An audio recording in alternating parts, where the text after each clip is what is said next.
하나님의 말씀은 히브리서 4장 12절부터 16절까지 말씀입니다. 봉독을 하겠습니다. 하나님의 말씀은 살았고 운동력이 있어 좌우의 날선 어떤 검보다도 예리하여 혼과 영과 및 관절과 골수를 찔러 쪼개기까지 하며 또 마음의 생각과 뜻을 감찰하나니 지으신 것이 하나라도 그 앞에 나타나지 않음이 없고 오직 만물이 우리를 상관하시는 자의 눈앞에 벌거벗은 것 같이 드러나느니라.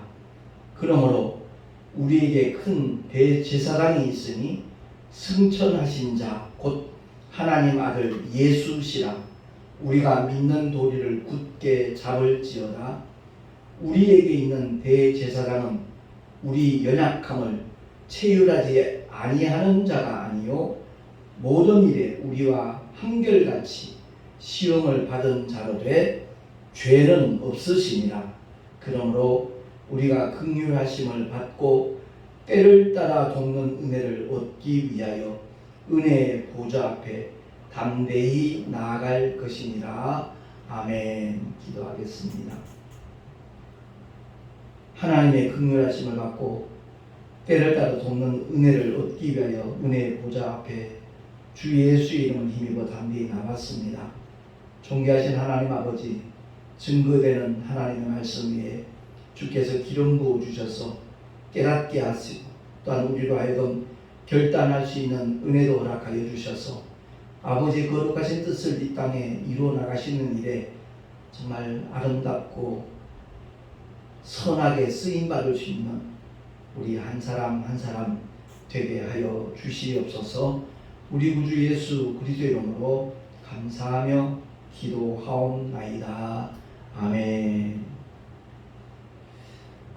내일이 광복절입니다. 카렌다에 8월 15일 광복절이라는 그 글자를 보면서 제각기 느끼는 것이 다를 겁니다. 저는 53년도 태어난 사람이기 때문에 광복의 기쁨을 경험해 본 적이 없습니다.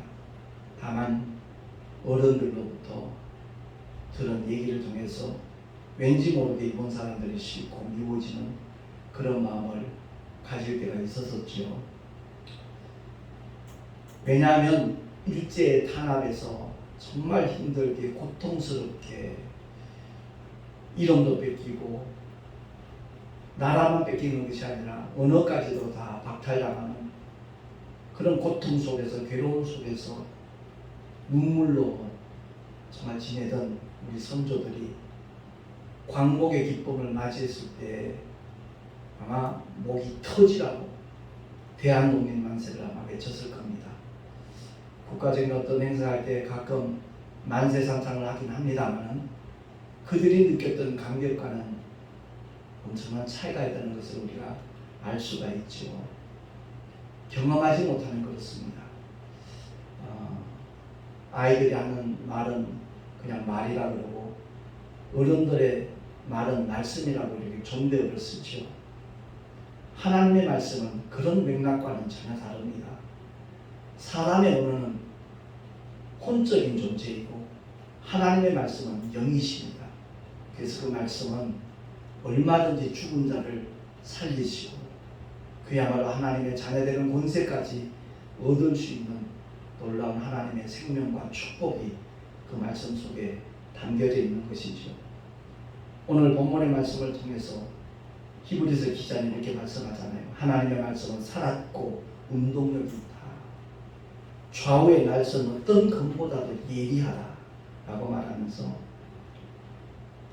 혼과 영과 곧 관절과 골수, 육체죠. 육체를 찔러 쪼개기까지 한다. 또 마음의 생각과 뜻을 감찰하는 것이 바로 하나님의 말씀이다 라고 우리에게 일깨워주고 있습니다. 그러니까 우리가 하나님 말씀 이렇게 표현을 하면서 그 말씀이 무엇인가를 제대로 알고 제대로 경험한 사람은 그렇게 많지 않다는 것을 우리가 느낄 수가 있잖아요. 하나님의 말씀은 이렇게 성경책에 기록되어 있는 어떤 글씨, 문자를 가리키는 것이 결코 아니라는 것을 알아야 될 것입니다. 제가 8년 전에 만났던 그 박수무당이 저하고의 대화 속에서 고백을 하더라고요. 사실 저는 중학교 때까지는 교회를 다녔습니다 라는 고백을 했었어요. 그런데 그 목적이 전혀 하나님과 상관이 없었거든요. 예쁜 여학생 사귀기 위해서 교회를 3년간 다녔지만 하나님의 말씀과 전혀 무관한 그런 사람이었다는 것을 우리가 알 수가 있는 겁니다. 그러니까 하나님의 말씀에 대하여 우리가 어떤 자세를 가지고 어떤 반응을 가지느냐에 따라서 하나님의 역사는 그에게 경험될 수도 있고 전혀 무관할 수도 있다는 것을 우리가 알 수가 있는 겁니다. 사도 바울이 데살로니가 교회 성도들에게 정말 감사한 내용 중에 하나가 데살로니가전서 2장 13절에 나와 있거든요.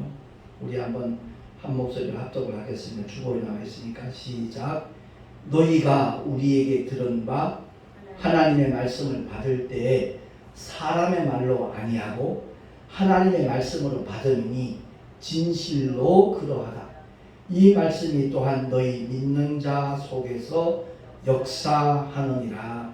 아멘. 그렇습니다. 이 하나님의 말씀이 믿는 자 속에서 역사한다는 거예요.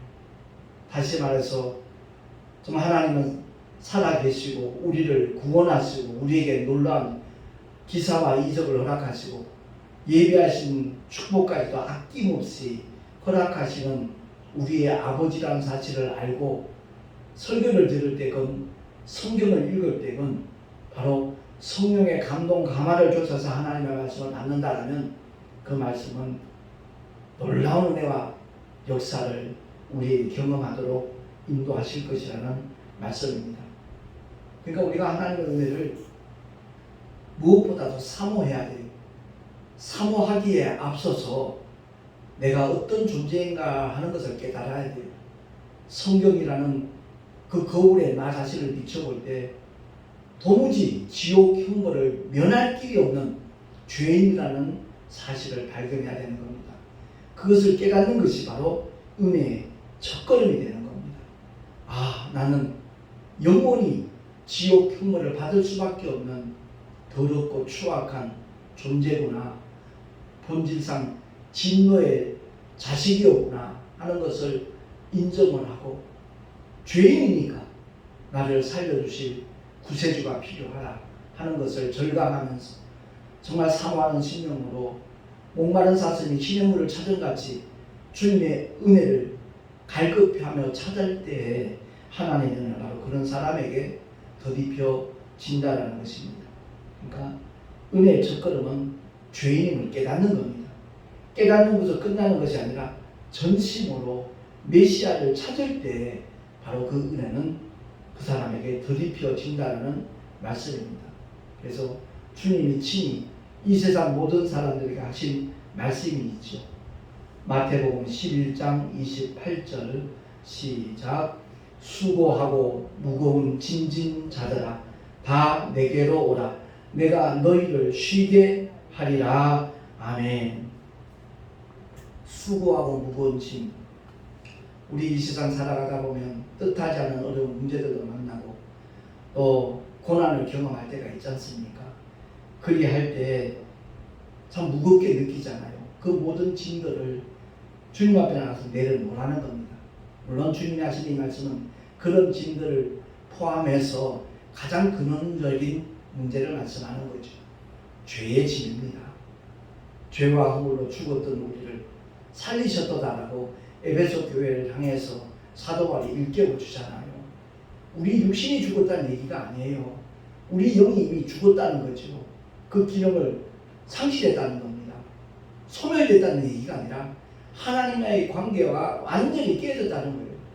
천하를 정복하고 다스릴 수 있는 왕적인 권세를 하나님께서 첫사람 아담에게 부여해 주셨지만 하나님의 계명을 그대로 지키지 못하고 하나님의 말씀을 드려야 되거든요. 선악과를 먹지 말라. 먹는 날 정령 죽으리라 말씀하셨지만 아내가 따주니까 그만 먹어버렸어요.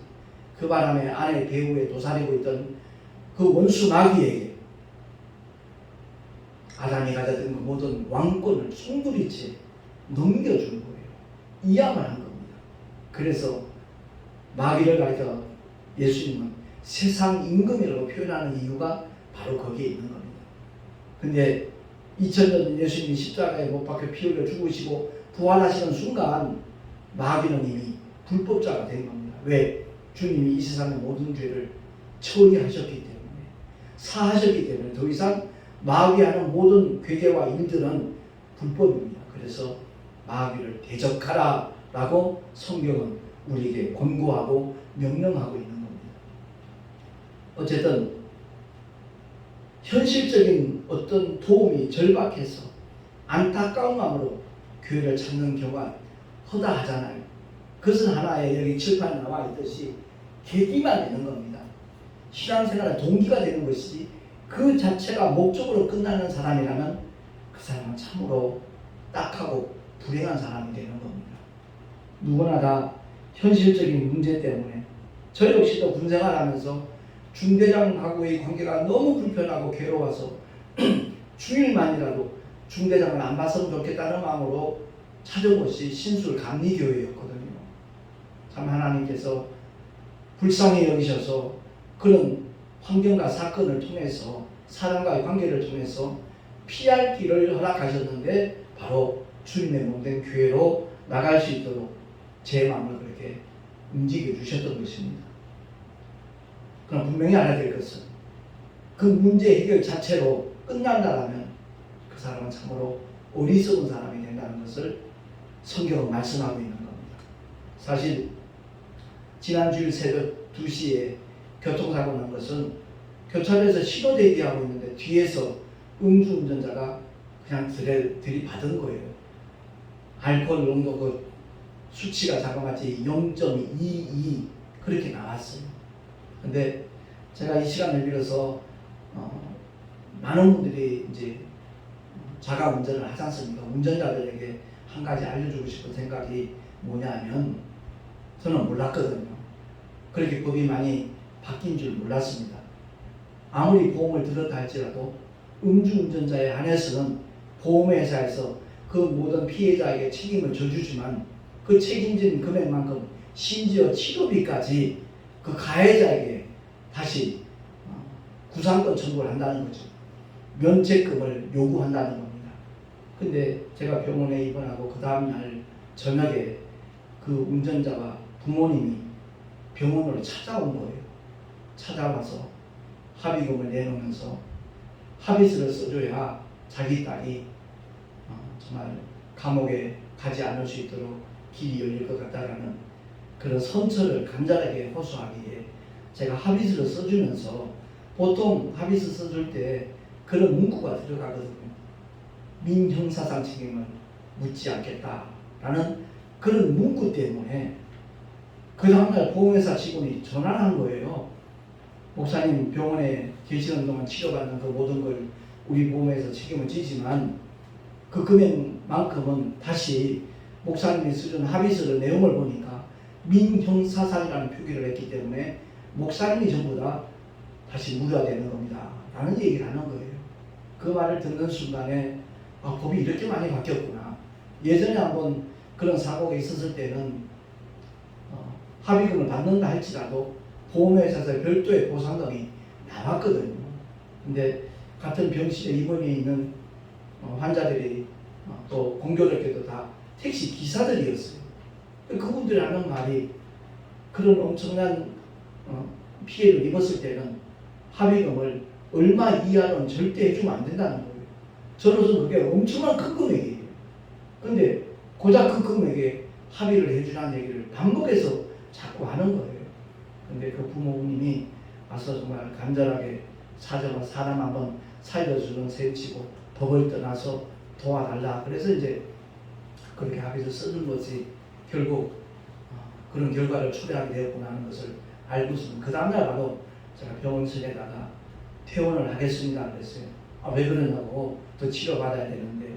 그러기에 저는 교회 목사고 지난번에 다 보시지 않았냐고 또 많은 분들이 저를 위해서 중보기도 하고 있으니까 아마 큰 후유증은 없을 것을 내가 알고 있다. 그러고서 이제 퇴원을 했어요.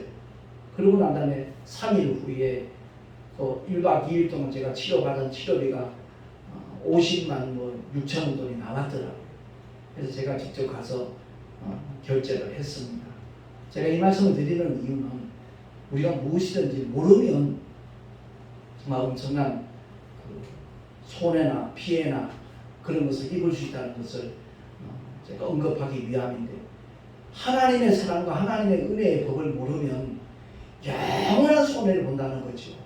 정말 허물과 죄로 죽었던 우리를 구원하시기 위하여 하나님의 독생자 예수께서 이 땅에 오셔서 이 십자가 위에서 그 엄청난 고통을 참아주셨거든요. 왜? 예수 믿고 받을 영혼들을 바라보면서, 뿐만 아니라 십자가의 죽음으로 끝나는 것이 아니라 사흘 후에 부활의 영광을 주님이 아시니까 그 길을 걸어가 주신 거거든요. 그래서 오늘날 자기 죄 때문에 지옥 갈 영혼은 단 한 사람도 없습니다. 왜? 2000년 전에 인류의 모든 죄가 처리되었기 때문에, 해결되었기 때문에 그렇습니다. 그럼에도 불구하고 여전히 지옥 가는 영혼들이 우리 주변에 많은 것은 다른 것 아닙니다. 복음을 받아들이지 아니하니까. 예수 믿으라고 전하는 그 말씀에 대하여 오히려 성가시게 귀찮게 여기기 때문에 그렇습니다. 원수마귀는 한 사람이라도 더 지옥 형벌로 떨어지기를 간절히 소망하거든요. 그래서 끊임없이 방해를 하고 있는 겁니다. 사람을 통해서, 환경을 통해서, 사건을 통해서 하나님의 살아계심을, 하나님의 함께하심을 믿지 못하도록 괴계를 부리는 것이 원수마귀의 공작입니다. 그러므로 이 시간을 통해서 꼭 우리가 기억해야 될 것은 현실적인 그 도움이 절박해서 안타까운 마음으로 교회를 찾을 수 있는 계기가 되고 동기가 될 수 있지만 그것으로 끝나서는 안 된다는 겁니다. 제가 그렇게 합의서를 써주고 나니까 이번 주일 예배 같이 동참하겠다는 약속을 했었거든요. 근데 어저께 그 아버님이 전화를 했어요. 여건이 허락지 못해서 참석하지 못할 거라고. 그리고 당사자는 더 이상 제 문자도 확인하지 않고 전화를 해도 받지를 않더라고요. 참 딱한 영혼들이다 하는 생각이 들더라고요.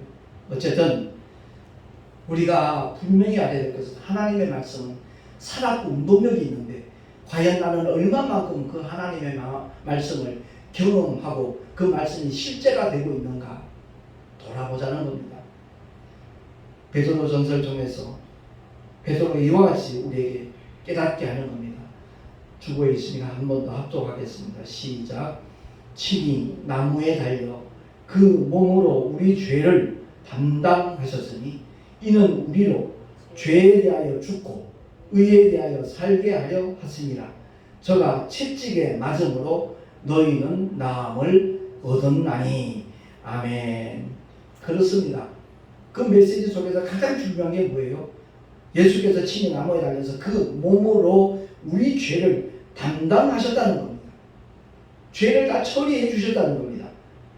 그러니까 하나님의 긍휼과 은혜를 덧입는 사람이 얼마나 복 있는 사람인가 하는 것을 우리 다 함께 깨닫자는 겁니다. 아울러 제가 또한 강조하고 싶은 메시지는 저가 채찍에 맞음으로 너희는 나음을 얻었나니 라는 이 말씀입니다. 이 말씀이 실제가 되는 사람들이 참 복 있는 사람이라고 저는 그렇게 여깁니다. 하나님의 말씀이 현재성입니다. 내가 예수 믿고 구원받은 그 사실이 확인되는 날은 바로 주님이 재림하실 때입니다. 우리가 언젠가 육신의 죽음을 맞이하고 난 다음에 주님이 재림하실 때 첫째 부활에 동참하는 그 순간 확인이 되는 겁니다. 그런데 저가 채찍에 맞음으로 너희는 나음을 얻었다는 이 말씀은 오늘날 내가 이 세상 살아가고 있으면서 얼마든지 경험할 수 있고 누릴 수 있는 하나님의 말씀이라는 사실입니다. 우리 모두가 다 믿노라 하면서도 정말 이 삶의 현장에서 이것을 누리지 못하는 경우가 굉장히 많이 있습니다.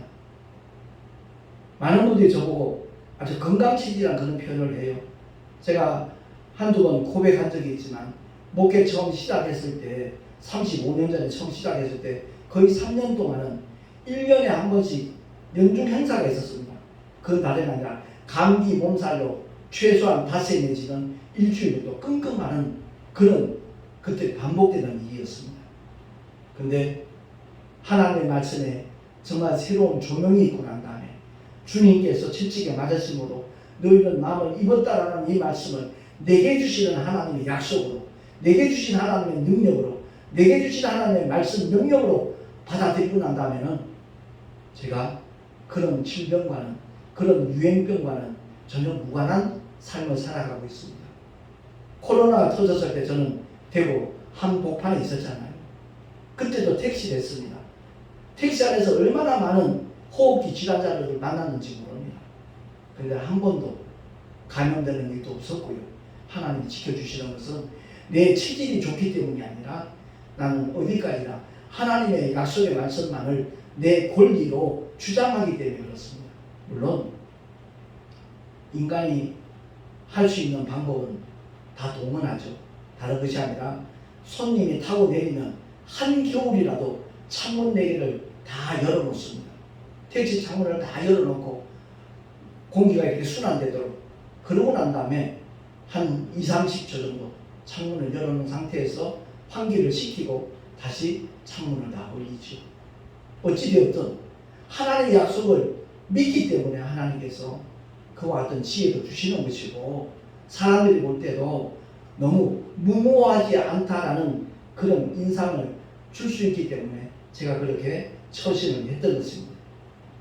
중요한 것은 내 속에 와 계신 성령 하나님, 그 주님이 감동 주시는 대로, 깨닫게 하시고 인도하시는 대로 우리가 순종하며 나가기만 하면 어느 누구를 막론하고 그 사람의 직분이 목사이든 장로이든 권사이든 집사이든 평신도이든 상관없습니다.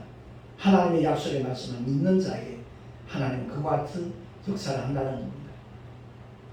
제가 예전에 저 일산 신도시에서 목회할 때입니다.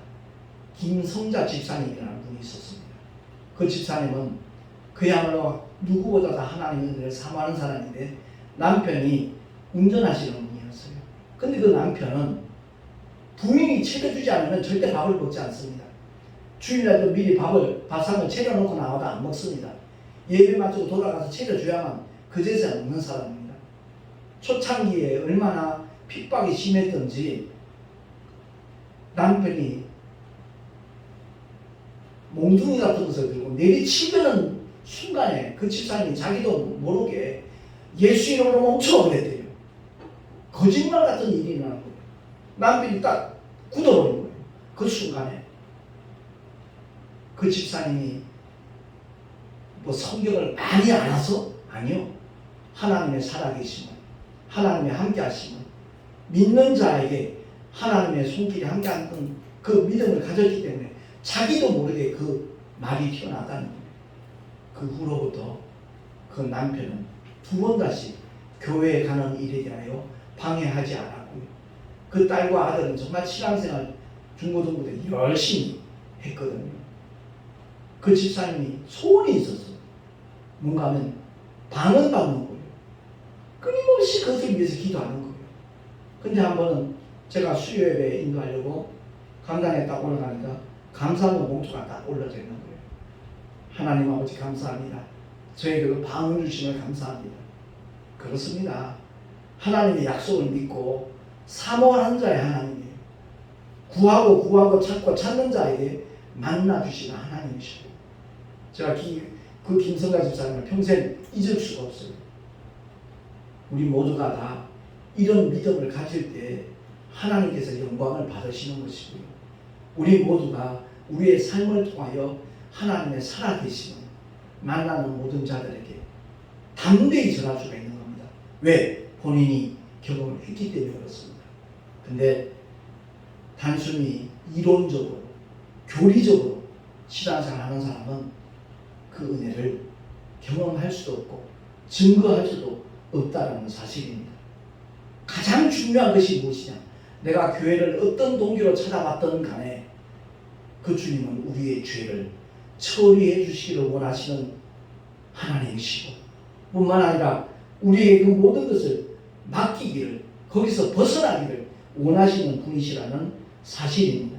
그래서 히브리서 12장 1절부터 2절까지 말씀을 우리 한 번 더 합독하겠습니다. 시작. 모든 무거운 것과 얽매이기 쉬운 죄를 벗어버리고 믿음의 주요 또 온전케 하시는 이인 예수를 바라보자. 저는 그 앞에 있는 즐거움을 위하여 십자가를 참으사 부끄러움을 개의치 아니하시더니 하나님 보좌 우편에 앉으셨느니라. 아멘.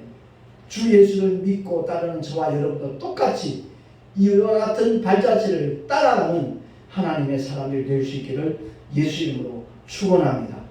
현실이 힘들고 고통스럽고 괴롭다고 할지라도 저 앞에 있는 즐거움을 우리가 위해서 십자가를 참자는 거죠. 여기서 말씀하는 십자가의 의미가 뭡니까?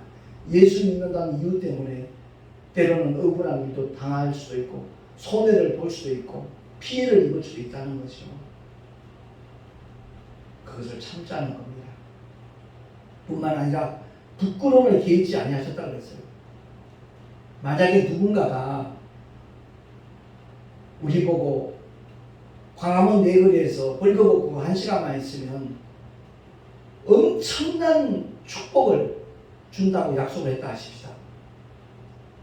내 가정의 모든 문제를 해결해주고 엄청난 복을 준다고 약속을 했다고 하십시다. 과연 그렇게 실행할 사람이 있을까요? 없어요. 근데 주님은 창조주셔요. 전능자셔요. 그런데 죄투성이 인간들 앞에 신문을 받으시고 십자가 위에서 벌거벗은 그러한 수치를 경험하시면서 그대로 그 모든 부끄러움까지도 개의치 아니하셨다라고 성경은 말씀합니다. 중세 화가들은 성화를 그릴 때 예수님의 십자가의 그 모습을 이렇게 가리는 그런 천을 덮어놓고 그림을 그렸지만 실제는 그렇지 않았다라고 성경은 증언하고 있잖아요. 우리 주님이 창조주신 하나님이 전지전능하신 그 하나님이 연약하고 보잘것없는 인생들 앞에서 신문을 받으시고 그야말로 가장 나약한 모습으로 십자가에 못 박혀 죽으시는 그 현장, 우리 모두가 정말 영으로 깨닫고 경험할 수 있기를 예수 이름으로 축원합니다. 그리할 때 하나님 그 놀라운 사랑과 은혜는 우리가 온 영과 몸과 혼으로 경험하게 될 것이고 그 기쁨과 감격은 이루 말할 수 없을 겁니다. 아무쪼록 나 같은 죄인을 구원해 주시기 위하여 종의 형체를 입고 이 땅에 오신 십자가의 주 예수 그리스도를 날마다 사모하며 바라보며 또한 의지하며 그 주님을 만나는 모든 사람들에게 자랑하고 증거할 수 있는 우리 모두가 될 수 있기를 예수 이름으로 축원합니다. 주님은 분명히 우리를 초대하시고 나서 이와 같이 약속하셨습니다. 마태복음 11장 29절 30절 합독하겠습니다. 시작. 나는 마음이 온유하고 겸손하니 나의 멍에를 메고 내게 배우라. 그리하면 너희 마음이 쉼을 얻으리니 이는 내 멍에는 쉽고 내 짐은 가벼움이라. 아멘. 분명히 주님은 내 멍에는 쉽고 내 짐은 가볍다고 했습니다. 이 말씀의 의미를 바로 깨닫고 경험한다면 그 사람은 정말 행복한 믿음의 주인공이 될 것입니다. 그렇습니다. 제가 고백했듯이 내 열심, 내 노력, 내 힘으로 목회를 하려고 했을 때는 이 목회가 굉장히 고통스러웠습니다. 그런데 10년 전에 옛사람 십자가에 못 박고 난 다음에 그야말로 하나님의 온전한 은혜를 덧입고 제 이름까지 개명하고 난 다음에는 이제 내 뜻이 없어요. 내 계획이 없어요. 내 목적이 없어요. 오직 내 안에 와 계신 성령 하나님께서 주시는 감동이면 어떤 반대 의견이 있다 할지라도 저는 거기에 영향을 받지 않습니다. 오해하는 분 제 고집이라고 말하실지 모르지만 저는 분명히 고백을 합니다. 성령 하나님께서 주시는 감동이면 현실의 여건이 전혀 갖춰지지 않았다 할지라도 저는 그것을 그대로 실행을 하거든요. 분명히 말씀드릴 수 있는 것은 주님이 주인 되시니까 그 모든 문제들이 문제가 안 되더라는 겁니다. 솔직한 얘기가 나이 70에 하루에 10시간 이상 택시 운전한다는 거 절대 쉬운 일 아니거든요. 분명히 힘겹습니다. 그럼에도 불구하고 성령 하나님께서 주시는 그 기쁨 때문에 그 하늘의 아름다운 소망 때문에 제 가슴은 늘 부풀어 있습니다. 그날에 얼마나 많은 사람들이 목사님이 인천에서 택시 운전할 때 혹 대구에서 택시 운전할 때 그때 주신 그 전단지와 그 말씀 소책자 중에서 내가 신앙생활을 시작을 했고 그래서 오늘 이렇게 천국까지 왔다라고 고백하는 분들이 과연 얼마나 될까 저는 굉장히 기대가 됩니다. 분명히 복음의 씨앗을 열심히 뿌리면서 또한 이를 위하여 하나님께서 역사해 주시기를 함께 기도해 주는 중보기도도 많고 나 역시도 늘 그것을 사모하며 기도하고 있기 때문에 그날에 수많은 영혼들이 구원받을 그 모습을 바라보면서 현실은 힘들고 때로는 고통스럽다 할지라도 그것이 결코 문제가 되지 않더라는 것을 제가 말씀을 드리는 것입니다. 하나님의 말씀은 그야말로 실제입니다. 나는 마음이 온유하고 겸손하니 나의 멍에를 메고 내게 배우라. 그리하면 너희 마음이 쉼을 얻으리니 이는 내 멍에는 쉽고 내 짐은 가벼움이라. 아멘. 하나님의 약속하신 보혜사 성령 하나님 이미 예수 믿고 구하는 순간에 우리 영 속에 와 계시는 하나님이심을 알고 그 주님과의 관계가 더욱더 깊어지고 친밀해지는 우리 모두로 살아갈 수 있기를 예수 이름으로 축원합니다. 기도하겠습니다. 하나님 아버지 은혜를 감사합니다. 오늘 벌써 하나님의 특별계시 성경을 알자 13번째 시간입니다. 거룩하신 하나님 아버지 우리의 삶의 자리에서 하나님의 말씀이 살았고 운동력이 있다는 것을 날마다 경험하는 지속적으로 경험하는 우리 모두가 되게 하여 주시옵소서. 진리의 영이신 성령 하나님께서 확실하게 증거하신다는 것을 우리 모두가 깨닫고 정말 그 증거들을 보며 나타내는 주님의 일꾼으로 죽도록 충성하게 하여 주시옵소서. 우리 구주 예수 그리스도 이름으로 감사하며 기도하옵나이다. 아멘. 교회 소식 주보를 참고하시기 바랍니다. 이제 내일부터 우리 동선호의 목회자들 장로님까지 이렇게 포함해서 서천에 있는 유스 호스텔에서 2박 3일간 학예 수양회를 갖게 됩니다. 지금 일기예보가 내일 모레 양해가 폭우가 쏟아질 거라는 예보가 있습니다만은 하나님께서 함께 하시는 그 증거가 보여질 것이라고 정말 우리 모두 믿고 함께 기도한다면 주님은 분명히 역사해 주실 줄로 믿습니다. 함께 중보 기도해 주시면 참으로 감사하겠고요. 무엇보다도 내일 저녁에 있을 우리 목회자 세미나 그 특강을 위해서 말씀 특강을 위해서 기도해 주시면 참으로 감사하겠습니다. 그리고 제가 유튜브 동영상 보신 다음에 좋아요 눌러달라는 부탁을 계속 드리고 있는데 확인을 해보면 6명을 넘어간 적이 없어요. 그 하트 표시 한번 이렇게 체크만 하는 클릭만 하면 되는 문제니까 개척교회, 자롱교회는 그것이 나중에는 큰 어떤 효력을 발휘할 수 있는 순간이 있다라는 말들을 주변에서 많이 들려줬기 때문에 제가 그렇게 부탁을 드리는 겁니다. 아무쪼록 구독자는 이렇게 한 번 누르면 끝이기 때문에 현재 85명인데 그것은 더 늘어나지 않더라도 괜찮지만 좋아요는 꼭 한 번씩 눌러주시면 고맙겠습니다. 드린 예물 위하여 축복 기도하고 축도로 예배를 마치도록 하겠습니다. 아버지 하나님 감사합니다. 오늘도 주님을 예배하며 11조와 헌물을 주 앞에 드렸습니다. 드린 손길들을 주님이 일일이 기억해 주시고 그 삶의 자리를 주님께서 책임져 주시고 예비하신 복으로 일마다 때마다 허락하여 주시옵소서.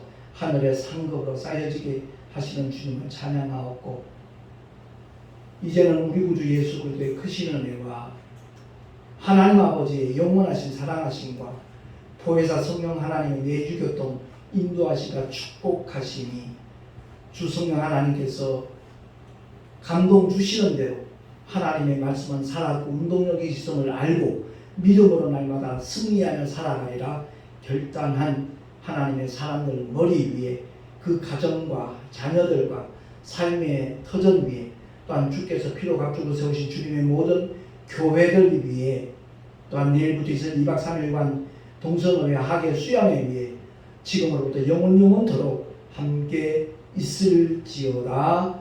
아멘.